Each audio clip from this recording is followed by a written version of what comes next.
Bismillahirrahmanirrahim. Assalamualaikum warahmatullahi wabarakatuh.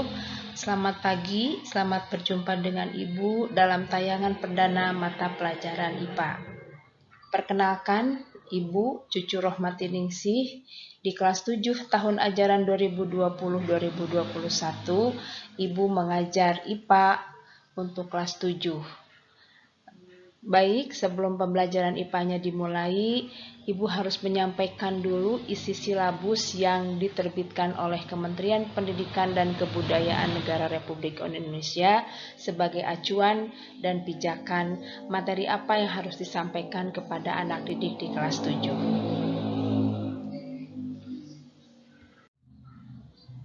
Berdasarkan silabus pembelajaran IPA, materi pelajaran ilmu pengetahuan alam yang selanjutnya kita sebut IPA di kelas 7 mendapatkan alokasi waktu dengan jam tatap muka sebanyak 5 jam pelajaran per minggu. Artinya, dalam 1 minggu kita mendapatkan waktu untuk bertatap muka itu sebanyak 200 menit. Tetapi, karena situasinya sekarang sangat luar biasa, kita sekarang ada dalam kondisi pandemi COVID 2019, maka pembelajaran kita lakukan dari rumah atau disebut dengan BDR, belajar dari rumah. Dan untuk jadwal BDR IPA, dalam 1 minggu kita hanya bertemu 1 kali, yaitu setiap hari Rabu, mulai pukul 7.30 sampai dengan pukul 9.30 waktu Indonesia bagian Barat. Ibu ulangi, walaupun mau tatap muka, apakah itu harus BDR, isi silabus yang harus Ibu sampaikan tetap sama.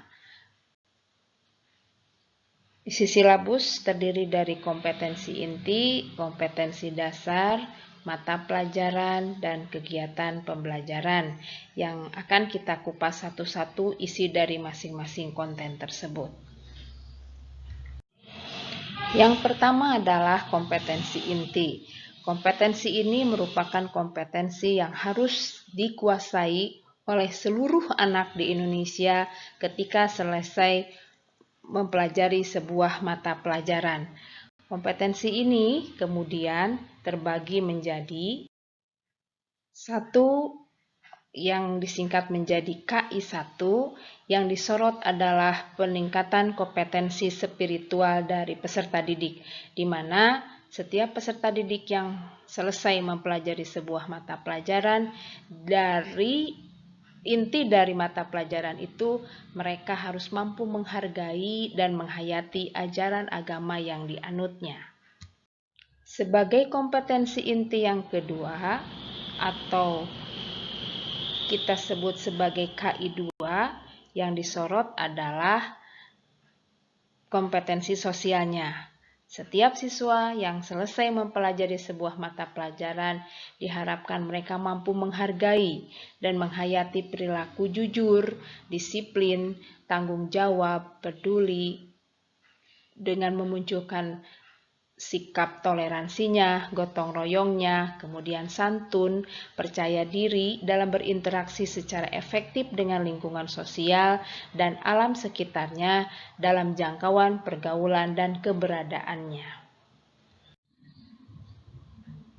Sebagai kompetensi yang ketiga atau KI3, yang disorot adalah pengetahuannya, di mana seorang siswa yang selesai mempelajari sebuah mata pelajaran, mereka harus mampu memahami pengetahuan baik secara faktual, konseptual, dan prosedural berdasarkan rasa ingin tahunya tentang ilmu pengetahuan, teknologi, seni, budaya, terkait fenomena dan kejadian tampak mata. KI yang terakhir atau KI yang keempat adalah keterampilan, di mana seorang siswa yang selesai mempelajari sebuah mata pelajaran, mereka harus mampu mencoba, mengolah, dan menyaji dalam ranah konkret. dengan menggunakan, mengurai, merangkai, memodifikasi, dan membuat. Kemudian dalam ranah abstrak harus mampu menulis, membaca, menghitung, menggambar, dan mengarang sesuai dengan yang dipelajari di sekolah dan sumber lain yang sama dalam sudut pandang atau teori.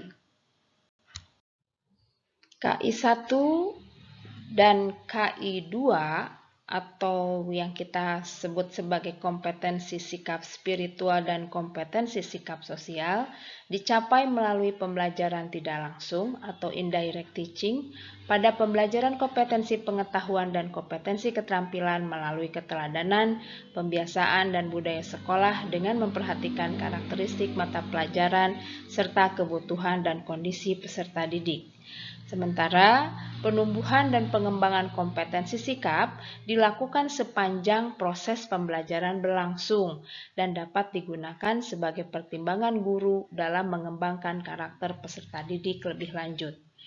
Di sini perlu Ibu tambahkan bahwa salah satu indikator pencapaian nilai yang menentukan apakah nanti seorang anak naik kelas atau tidak, sikap ini menentukan posisi yang paling tinggi.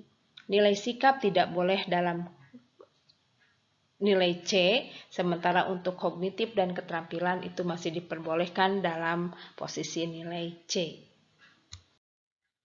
Selanjutnya akan kita bahas tentang kompetensi dasar sebagai bagian kedua yang ada di dalam silabus. Anak-anakku bisa melihat ada angka di dalam lingkaran seperti pada slide yang ini adalah 3.1 dan pada slide di sampingnya ada yang di dalam lingkaran itu ada angka 4.1. Untuk seterusnya, setiap menemukan angka 3 itu berarti kompetensi pengetahuan atau kompetensi kognitif. Sementara setiap menemukan angka 4 ini menunjukkan kompetensi keterampilan yang harus kalian capai. Contoh Ibu bacakan sekarang, untuk kompetensi yang pertama, kalian harus bisa menerapkan konsep pengukuran berbagai besaran yang ada pada diri sendiri, makhluk hidup lain, dan benda-benda di sekitar, serta pentingnya penggunaan satuan standar baku dalam pengukuran. Kompetensi pengetahuan ini harus ditunjang dengan kompetensi keterampilan yang diharapkan kalian bisa menyajikan data hasil pengukuran dengan alat ukur yang sesuai pada diri sendiri, makhluk hidup lain, dan benda-benda di sekitar dengan menggunakan satuan tak baku dan satuan baku. Berdasarkan KI 1, KI 2, KI 3, KI 4, kemudian dari KD 3.1 dan KD 4.1, maka diturunkanlah materi pembelajaran yang pertama dengan judul Objek Ilmu Pengetahuan Alam dan Pengamatannya, di mana materi ini memiliki sub-materi, yaitu ada pengukuran, besaran pokok dan turunan, satuan baku, dan tak baku. 3 sub pokok bahasan ini harus kita pelajari bersama sehingga kalian bisa membedakan masing-masing inti dari sub pokok ini. Bagaimanakah proses pembelajarannya sehingga kalian bisa menguasai materi objek IPA dan pengamatannya? Di sini dijelaskan dalam kegiatan pembelajarannya di dalam silabus. 1.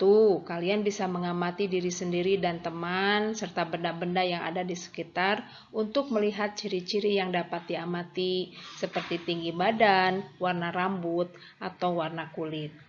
Kemudian kegiatan yang kedua, kalian bisa mengukur panjang benda dengan hasil bersatuan baku dan tak baku untuk menemukan pentingnya satuan baku dalam pengukuran.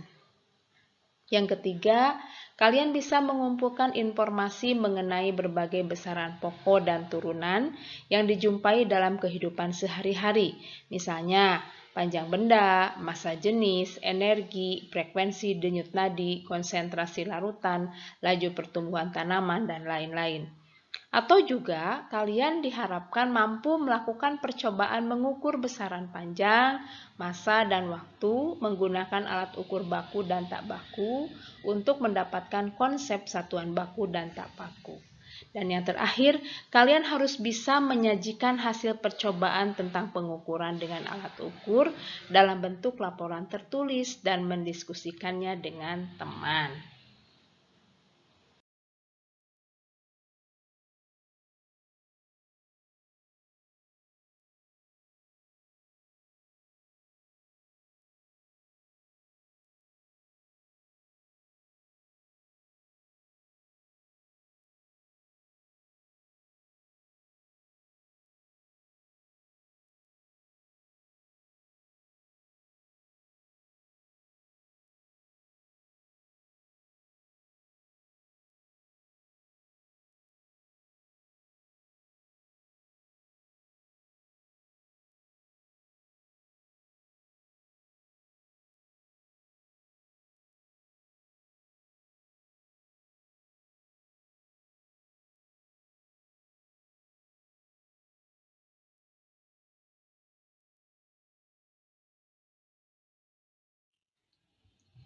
Demikian seterusnya boleh kalian pelajari mulai dari KD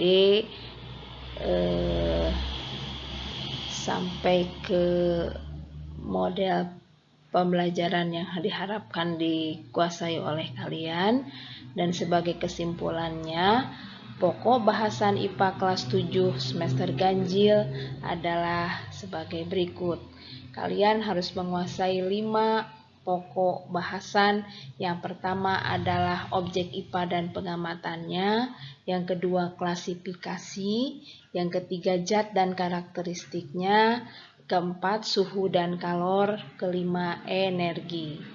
Perlu Ibu sampaikan di sini bahwa KKM atau kompetensi kriteria minimal yang harus kalian raih dari masing-masing pokok bahasan di atas, minimal kalian mencapai nilai 7.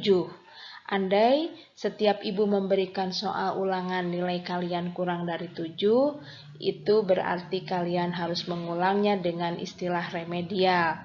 Tetapi kalau nilai kalian sudah lebih dari 7, ibu akan memberikan pengayaan supaya kalian lebih menguasai materi-materi yang sudah diberikan.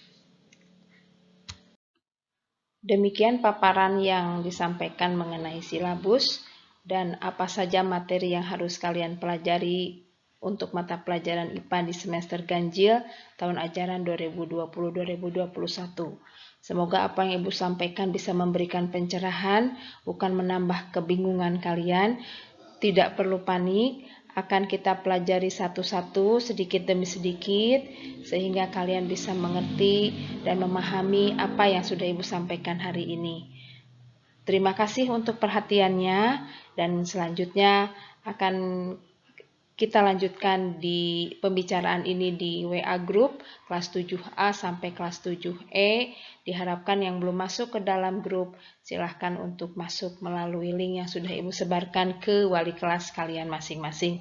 Terima kasih, selamat pagi, semoga bermanfaat apa yang Ibu sampaikan. Tetap jaga kondisi kesehatan, tetap ada di rumah, tetap menggunakan masker andai keluar dari rumah, dan selalu mencuci tangan sesering mungkin. Salam untuk orang tua kalian. Wassalamualaikum warahmatullahi wabarakatuh. Terima kasih.